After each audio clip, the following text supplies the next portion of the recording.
Today we have the unboxing of the Merit's Junior Power Chair. Now the Junior, this one came in on a pallet. I've removed the pallet. This room's not big enough to have a pallet in it. I kind of dragged it in here, but it will be on a pallet and it'll have these yellow straps over it. So what we're going to do is we're going to take our knife and we're going to cut upwards and cut those straps. You don't want to cut downwards. I don't want to damage any product inside of here. From here, you have lids on your box. They are most likely going to be stapled down. I've already removed the staplers with a pair of needle nose pliers, just because you don't want anything sharp sticking out from this part of the box. I don't want anyone to get cut at all. So I've already removed the staples, but you will see some holding this box together. So now I'm going to open this up, and we're going to get a good look inside. So I've got the box open. I'm going to show you in an overlay what it looks like. But from here, we have our seat up top, and we have in here, which is going to be our arms. We've got our joystick in here, along with the joystick mount, as you can see, sticking it out. We have our headrest.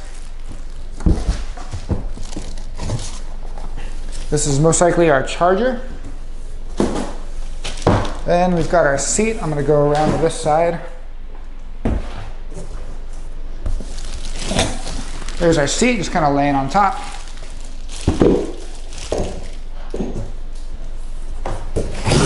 And a protective layer of cardboard and some bubble wrap. And then we have our unit sitting in here on a piece of foam. There's two ways to do this. If you have a second person to help you, the base of the unit shouldn't be too heavy. You could get two people to lift it out. If you do not have that luxury and you're going to do it yourself, then you can grab our box cutter that we had earlier, that I almost dropped, and we can cut the corners of the box open. Now when you're doing this, make sure to check inside the box that you're not cutting your unit. There's quite a bit of room in here, so it should be safe, but we're just going to cut the edges of the box upward.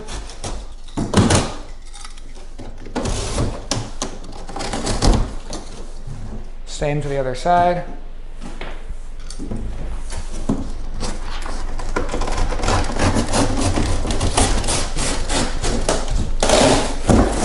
There we go.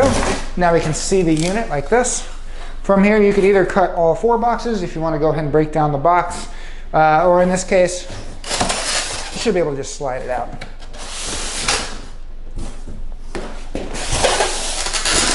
There we go.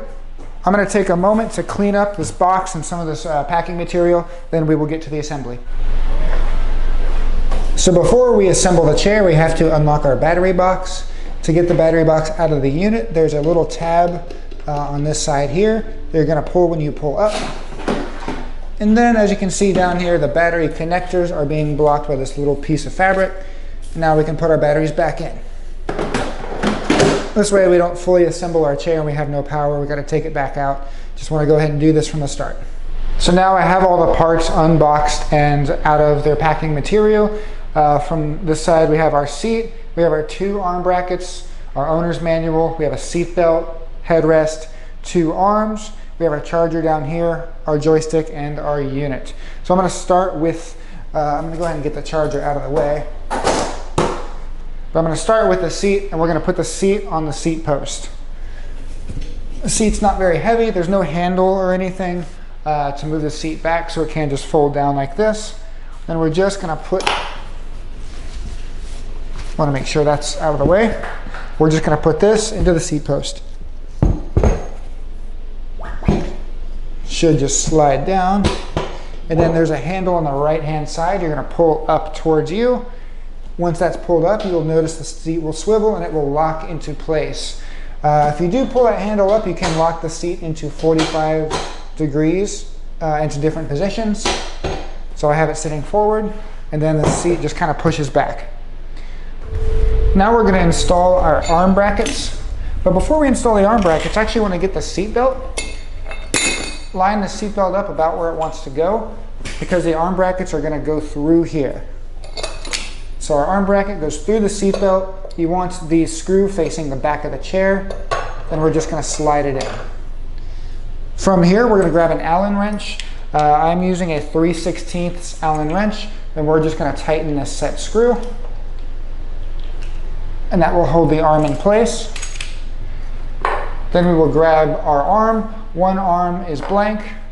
The other arm has the bracket to mount the joystick. If you're right-handed, you want this arm on the right-hand side. So this is the left arm, so I'm going to mount the blank one in here. And then you can adjust the height as well if you want it to sit a little higher or lower. You just hold it in place while you tighten it.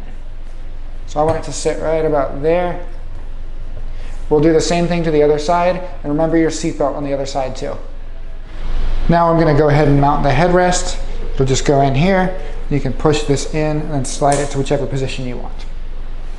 So now we're going to mount the joystick onto the chair. We have the joystick here, and then I want to go ahead and plug the joystick in. There is a cable running from the base of the chair, so I'm going to go ahead and plug that in just because it's a little easier right now. And then from here, I'm going to mount the joystick in this bracket here.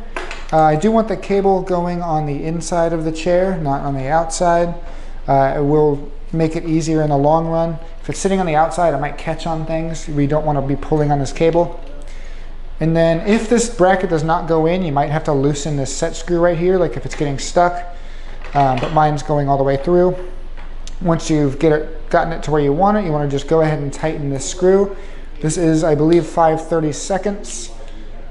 Yes, 5/32 is the Allen size. And then from here, I like to have the arm all the way back because we're going to zip tie this cable. I like to zip tie it in here, and with the arm all the way back, that's the most amount of tension this cable is going to receive. So if you zip tie it tight here, then it should be good to go. So I might put one underneath this bracket here, probably put one on the side of the arm, and then one or two around the back of the arms. You don't want it to be too tight, so when you swivel the chair, it'll catch, but 2 or 3 zip ties should do from here. So now we're going to turn on our power chair, make sure everything's good. I have power, so the batteries are connected. And if I go to drive the chair and it does not drive, I can hear the motors trying to turn or some components going, but it's not driving. You are probably in neutral. The way to check if you're in neutral, if you can push the chair, you're in neutral. The chair will not drive in neutral. We have neutral levers in the back. There are 2 of them. You want to make sure both of these levers are pointing straight towards the back of the chair. From here, I'm good to go to drive the chair. This has been the unboxing and assembly of the Junior Power Chair by Meritz. If you like this video or you like this product or you have any questions, feel free to give us a call. Thank you for watching. Hi, I'm Mark. And my name is Alex. We're co-owners of Marc's Mobility. I started this company in 1995. We sell many products, not just what you see in this video. If you have any questions or concerns, please call us at the number below at 800-677-6293. Thank you, and have a wonderful day.